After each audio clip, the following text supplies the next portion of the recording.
সাবুৱাত মটক ছাত্ৰ সন্থাৰ 28 সংখ্যক কেন্দ্ৰীয় প্ৰতিষ্ঠা দিৱস উদযাপন বালিজান গাঁৱৰ ৰাজহুৱা খেলপথাৰত এদিনীয়া বৰ্ণাঢ্য কাৰ্যসূচী এই অনুষ্ঠানত কৃষি মন্ত্ৰী অতুল বৰাক বেংমৰা সমন্বয় বঁটা প্ৰদান কৰা হয় মটক জনগোষ্ঠীয়ে প্ৰদান কৰে সেই বঁটা গামোচা চেলেং পাগৰি হৰাই হেংদাং প্ৰদান কৰে লগতে জাতীয় সাজপাৰ জাপি সম্বৰ্ধনা পত্ৰ নগদ 1 লাখ টকাৰ চেকো প্ৰদান কৰিছে প্ৰতি বছৰে একোজন সমাজ হিতৈষী ব্যক্তিক প্ৰদান কৰা হয় এই বঁটা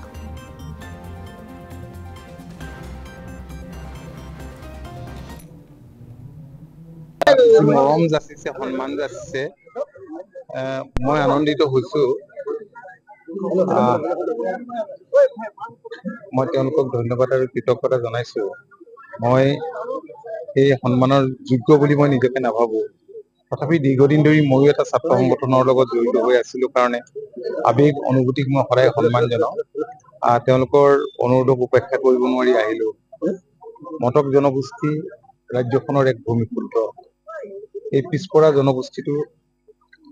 ৰাজ্যখনৰ আগবঢ়া জনগোষ্ঠীৰ সমানে আগবাঢ়ি যাওক এটো আমি আগৰে পৰাই মনে প্ৰাণে কামনা কৰো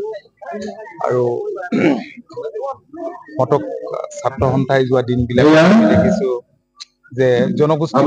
সৰ্বাংগীন বিকাশৰ কাৰণে ছাত্ৰ সমাজৰ লগতে যথেষ্টখিনি কাম কৰি আহিছে তেওঁলোকে অনাগত দিনতো তেনেধৰণে কাম কৰি যাওক তাকে আমি কামনা কৰিছো